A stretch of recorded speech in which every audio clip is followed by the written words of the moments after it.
Assalamualaikum warahmatullahi wabarakatuh. Sekitar 5.000 tahun yang lalu, pada masa-masa awal peradaban manusia, suku-suku bangsa yang berbahasa Semit bermigrasi dari Jazirah Arab, menuju utara, Asia Barat hingga ke lembah sungai Tigris dan Efrat, Mesopotamia. Mereka adalah bangsa Akkadia, Amoryah, Kanaan, Yahudi dan Arab, yang sekarang dikenal sebagai Irak, Syria, Yordania, Palestina, Israel dan Arab. Pada sekitar 4.000 tahun sebelum Masehi, di wilayah yang dikenal dengan daerah bulan sabit subur, di lembah sungai Tigris dan Efrat sudah tumbuh dan berkembang sebuah peradaban. Sejumlah manusia awal tinggal di wilayah itu, dan mereka menyebut wilayah yang berlumpur itu dengan sebutan Sumeria. Wilayah itu kemudian dikenal juga dengan Mesopotamia. Kesuburan tanah Sumeria boleh jadi adalah berkah dari peristiwa banjir besar yang terjadi belum lama berselang di wilayah itu. Dalam kitab suci agama Samawi seperti Taurat, Injil, dan Al-Quran, memberitakan seorang suci bernama Nuh alaihi salam, yang beserta sedikit pengikutnya selamat dari terjangan banjir bandang tersebut. Ketika Sumeria semakin kaya, semakin banyak desa yang dibangun sehingga desa pun tumbuh berkembang menjadi kota yang memiliki pemerintahan sendiri seperti layaknya sebuah negara sehingga dikenal dengan sebutan negara kota.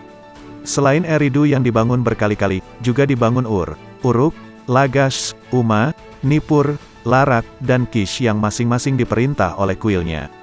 Setiap kuil bisa menjadi pusat kegiatan keagamaan, pendidikan, perdagangan, dan pertukangan, hingga menjadi tempat menyelenggarakan festival-festival musik dan olahraga. Karena yang menjalankan negara kota di Sumeria adalah kuil, maka para pendeta membuat tulisan yang disebut cuneiform atau tulisan paku yang diguratkan di atas lempeng tanah liat untuk mencatat pembukuan mereka. Orang-orang Sumeria pun menganggap Dewa Marduk adalah dewa tertinggi di antara para dewa kepercayaan agama mereka. Dewa Marduk dilambangkan sebagai matahari yang memancarkan sinarnya ke bumi dan memberi kesuburan kepada para petani. Pada sekitar 3.000 tahun sebelum Masehi, Sumeria nampaknya dibanjiri orang asing, di antaranya orang-orang dari padang pasir Jazirah Arab, yang berbicara dalam kelompok bahasa Semit. Mereka berdiam di sebelah utara dan barat Sumeria, mulai dari kota Kish, melalui lembah Tigris Efrat bagian utara sampai ke pantai Kanaan, dan ada juga yang tinggal di Sumeria, bercampur baur dengan bangsa Sumeria. Dan pada sekitar 2.700 tahun sebelum Masehi, dimulailah zaman kepahlawanan di Sumeria, yang artinya tampilnya pemimpin yang kuat di antara mereka. Salah satu pemimpin terkuat dari Uruk, yaitu Gilgamesh, menjadi pahlawan Sumeria yang paling tersohor. Saking tersohornya, saat dirinya meninggal ada sekitar puluhan budak yang ikut masuk ke liang kubur bersama jenazahnya, kemudian mereka meminum racun dan mati bersamanya. Selama 5 atau 6 abad pertama dalam sejarah peradaban Sumeria, negara-negara kota muncul berdampingan tanpa saling berseteru. Namun sejak sekitar paro milenium ketiga sebelum Masehi, ciri yang menonjol adalah perseteruan antar negara kota. Hingga kemudian Sargon, seorang pejabat muda bangsa Akkadia, yang berbahasa Semit, muncul sebagai pemimpin melalui serangkaian penaklukan. Setelah menaklukkan Raja Kish, ia memenangkan pertempuran penting melawan tentara gabungan Sumeria yang dipimpin oleh Zagesi, pada sekitar 2370 tahun sebelum Masehi.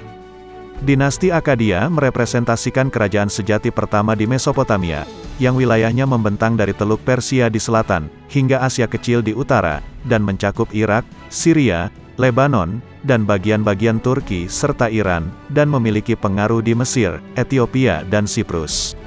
Kerajaan ini mencapai masa puncaknya di bawah 5 raja pertamanya, yaitu Sargon I, Rimus, Manistusu, Naram-Sin, dan Sar-Kalisari.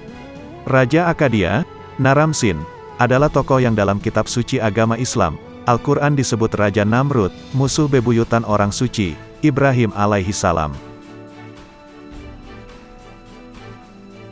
Nah viewers, itu tadi sedikit ulasan sejarah singkat kali ini. Sampai ketemu lagi di sesi sejarah singkat berikutnya. Wassalamualaikum warahmatullahi wabarakatuh.